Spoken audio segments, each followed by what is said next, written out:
If you saw a tank driving down the street or on the freeway, your head would turn.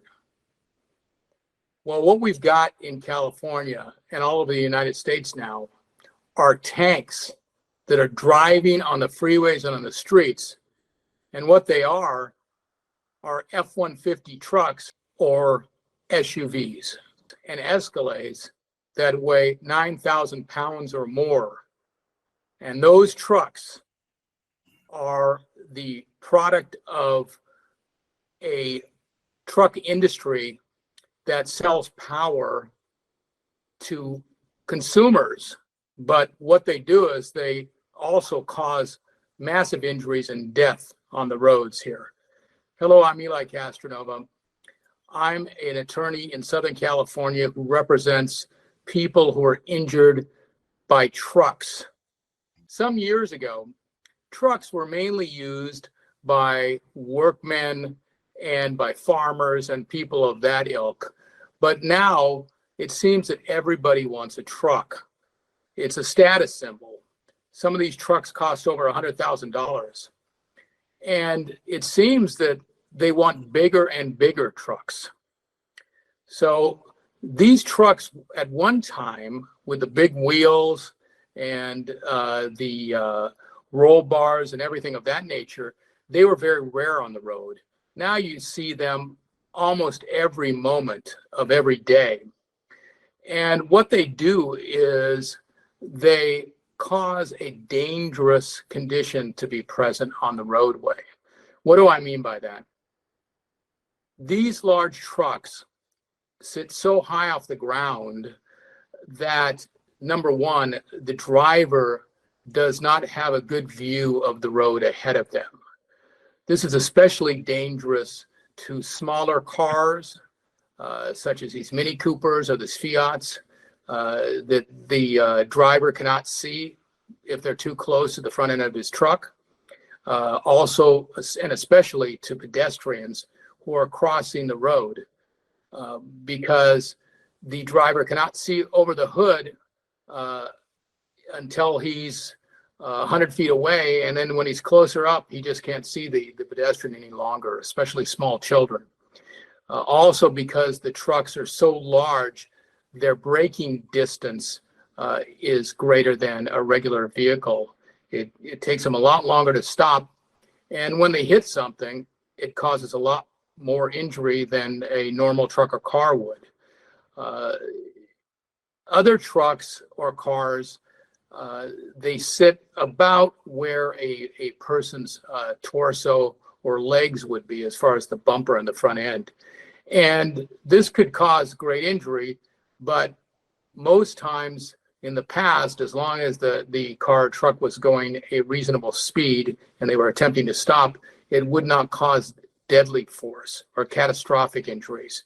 But now these trucks are so high off the ground that when they hit somebody, they hit them in the neck area and the head area, which is usually a fatal injury, even at a slower speed. So what California is doing, at least, is it's imposing a tax on these larger trucks to make them more expensive, and hopefully less people will buy them, and we'll have less injuries on the road from these types of trucks. I want to tell you two stories as far as terrible truck injuries that occurred to clients who came into my office in the last year.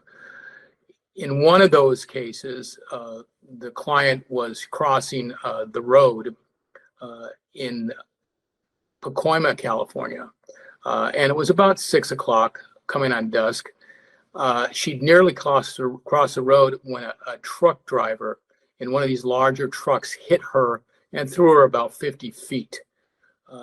She fractured her pelvis, her thigh bone. She was in the hospital for a month, and then she was in and out of therapy and having subsequent treatment for over a year. And it has caused her lifelong injuries. That is the kind of injury that normally in days before these large trucks would potentially cause her to have injuries that would last for a few months, but it's basically destroyed her life. Another accident with a large truck, a client was riding his skateboard across a crosswalk, and one of these large trucks, which was only going about 5 miles an hour because the driver was moving up in the intersection to try to make a right-hand turn. So she was going fairly slow. But when she hit the skateboarder, she threw him completely across the intersection, and he suffered serious brain injury and had to be in Children's Hospital for over a month in a coma that was induced. And when he came out of that, it took him another year to recover, even though we were able to obtain very large settlements in both of these cases. The injuries were catastrophic. So hopefully these larger trucks will become just a fad and will fade from everyday use. But it doesn't look like it, especially since now vehicle manufacturers are making electric versions of these vehicles, but they're not any lighter. As I said, they're 9,000 pounds or more, and they won't be going down in weight by the removal of the gasoline engine or diesel engine, because the batteries in these trucks that provide the electric charge are at least 2,000 pounds. So even though you take the engine out, the battery weighs just as much as the engine. So if a person is involved in an accident with one of these large trucks, they should go to an attorney who is skilled and who has background in litigating cases with large trucks, because it is definitely a different kinds of case. You get different kinds of injuries, more severe injuries, so you have to make sure that the attorney is associated with doctors that are skilled and qualified to treat these kinds of injuries and help the client get back on their feet, and who are also reputable and that come from reputable and first-rate medical schools, so that they have the credibility with insurance companies.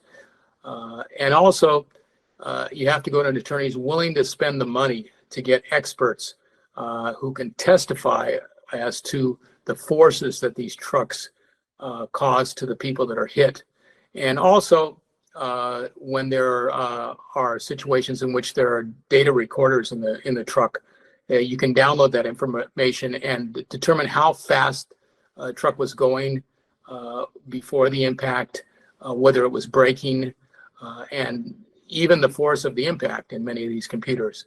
So our office can do all that because we've been doing this for years and we've litigated these cases, and the insurance companies know that, and they come to the table with serious settlement offers, and we're able to get the clients fair compensation and try to get them back on their feet. Hi there. I am an AI avatar reading a real Google review by Jordy L. Simply the best lawyer and got me a very good settlement. I'd recommend him to anyone. I know, thank you. Thanks for your review, Jordy L. It's appreciated. Hi there. I am an AI avatar reading a real Google review by Chris Jacoby. Elliot Castronova is an excellent attorney who truly has his client's best interest at heart. He is easy to talk to and made me feel comfortable from the start. He clearly explained the legal process for my case. I appreciated that he kept me updated through emails and phone calls. He fought hard and negotiated a settlement that I'm extremely pleased with. Thanks for your review, Chris Jacoby. It's appreciated. Hi there. I am an avatar reading a real Google review by Scott Dorrell. I can't say enough good things about Eli. Having worked for numerous attorneys, he is my favorite. He has handled numerous cases for my family and I from personal injury to medical malpractice. He has over-exceeded our expectations every time. We just broke the record recently on a hit and run I was involved in, settling the case in 3.5 weeks for more than I expected. Thanks, Elia. The Dorrell family. Thanks for your review, Scott Dorrell. It's appreciated.